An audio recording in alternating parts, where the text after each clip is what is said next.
In this tutorial you will learn how to configure Socrate Business Services, or SBS, for sending email. To complete this tutorial you must have an SBS account. For more information, check our Getting Started tutorial first. Socrate Email Service is a cloud-based, highly scalable service for sending and receiving email. It is tailored for businesses of all sizes that need ease of handling email according to custom business needs. Thanks to its GraphQL API and multi-app plus multi-tenant capabilities, the email service provides room for the development of software integrations to meet all kinds of business scenarios. To send email as an API caller, you will supply several input parameters like from, to, subject, and body to the email sending method. When sending email, the from email address is a key setting. You have the flexibility to configure it to be any of the following. *@example.org. Any email address that belongs to a domain under your control. For example, if you have a domain name like example.org, then you can authorize email addresses like alice@example.org and bob@example.org to send email with SBS. This approach is particularly useful for organizations with multiple domains and multiple users across each domain. It uses domain verification and provides a robust delivery mechanism. This is the recommended approach for production-grade applications. A Google or Microsoft 365 email address. This approach is suitable for organizations where email addresses are managed through a Google or Microsoft 365 subscription. Since Socrate Email is a multi-tenant and multi-application service, you should be aware that option 1 is available and configurable not only at tenant level, but also at application level.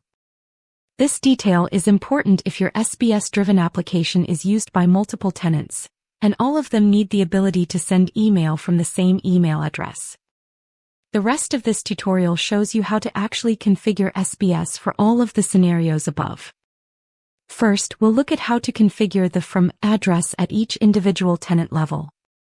In the steps that follow, it is assumed that you are an SBS tenant with API access at tenant level. Tenant level means that any configuration you make is applicable only to the tenant that you have access to through your API key.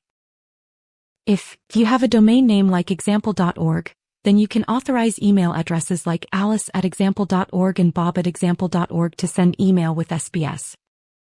Here are the configuration steps. In the email page of the SBS portal, click the Authorized Senders tab. In the upper grid, click Add. Enter the domain name to be verified, for example, example.org, and then click Add. The domain record should now appear in the grid with the pending status. Click the DNS Records button. There are 3 DNS records for each of the 3 regions in the Amazon Web Services, AWS, global infrastructure, which makes 9 DNS records in total. The 10th DNS record authorizes the tenant to send emails with SBS. Add to your domain's DNS records the 10 new DNS records as given above. The instructions will vary depending on your domain provider. The propagation of the DNS records may take up to 72 hours, although it is usually much faster. As long as DNS propagation is in progress, the status of the domain is pending. When DNS propagation is complete, the status becomes verified. When the domain status becomes verified, you can use any email address of that domain in the from field. For example, if you verified the domain example.org, then API callers can use email addresses such as alice@example.org and bob@example.org in the from field. At this stage, to improve the email delivery rate, it is recommended that you add or modify your domain's sender policy framework. This helps the servers to which you send emails verify that your domain is authentic. More specifically, there is a DNS record of type TXT, which may already exist on your domain in the form. Since the Socrate email service is built on top of Amazon Web Services, the record value must be modified to include Amazon's.com as designated outbound mailer. Another optional but recommended step is that you restrict sending email only from a list of authorized senders that you designate. You may skip this configuration if your application has already implemented means that restrict the email addresses that are allowed to send email on the domain. Otherwise, notice that every domain has a property called authorized senders only. When this property is false, from can be any email address on that domain. When this option is true, sending email will be restricted only to a list of email senders that you define. To restrict sending email to authorized senders only, first edit the domain, and select the Send Email from Authorized Senders Only option. Now you can add or remove the actual authorized email senders. Click Add in the lower grid. Enter the email address and then click Add. Make sure that the email address has the same domain name as the previously authorized domain. That's it. Any email addresses that appear in the lower grid are now authorized, and you can use them in the From field when sending email. If you have an email address where the provider is Google or Microsoft 365, you can authorize SBS to send email from it using one of the following approaches. An app password. An OAuth 2.0 authorization. This tutorial covers only the app password approach.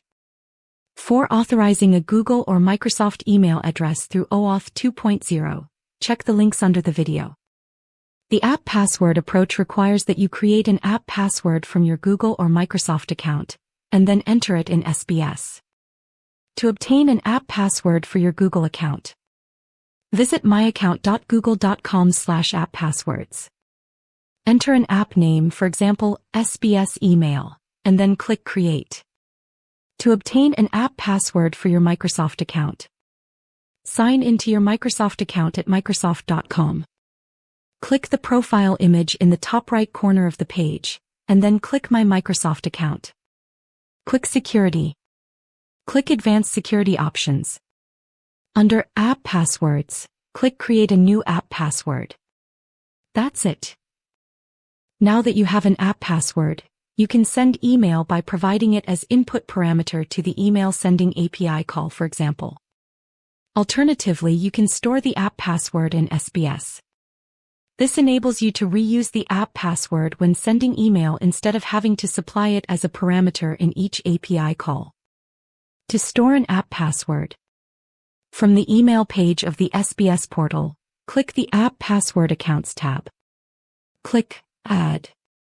Enter the email address, the app password, and select the email provider. For the email provider, choose Google or Microsoft as applicable. Click Add. You can now use the email address in the From field when sending an email, without having to supply its associated app password. In the steps that follow, it is assumed that you are an SBS account holder with API access at account level.